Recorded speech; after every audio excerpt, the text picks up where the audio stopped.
Syro Malabar സഭയുടെ പുതിയ major arch ബിഷപ്പിനെ തെരഞ്ഞെടുക്കാനുള്ള നിർണായക സിനഡിന് ഇന്ന് തുടക്കമാവുകയാണ്. എറണാകുളം അങ്കമാലി അതിരൂപതയിലെ കുർബാന തർക്കങ്ങളിൽ അടിയന്തര പരിഹാരവും സിനഡിൽ ചർച്ചയാവുന്നുണ്ട്. സഭാ ആസ്ഥാനമായ കാക്കനാട് സെന്റ് തോമസ് മൗണ്ടിൽ 6 ദിവസമായാണ് സമ്മേളനം. എറണാകുളം അങ്കമാലി അതിരൂപതയിലെ കുർബാന തർക്കം തുടരുന്ന സാഹചര്യത്തിലാണ് സിറോ മലബാർ സഭ സിനഡിന് തുടക്കമാകുന്നത്.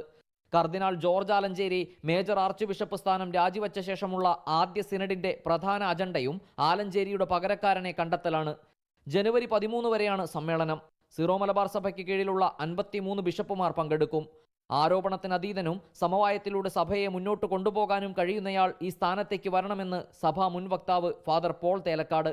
കഴിഞ്ഞ 12 കൊല്ലം തികച്ചും ഒരു യുദ്ധം പോലുള്ള സാഹചര്യമാണ് ഇവിടെ ഉണ്ടായത്. അങ്ങനെ ഒരു സാഹചര്യം സഭയിൽ ഉണ്ടാകാൻ പാടില്ല. ഏത് പ്രശ്നങ്ങൾ പലതുണ്ടാകാം. നമുക്ക് പ്രശ്നങ്ങൾ ധാരാളമായിട്ടുണ്ടാകാം.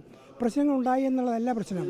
പ്രശ്നങ്ങളെ കൈകാര്യം ചെയ്യാനുള്ള ഒരു രീതിശാസ്ത്രം സഭയ്ക്കുണ്ടാകണം.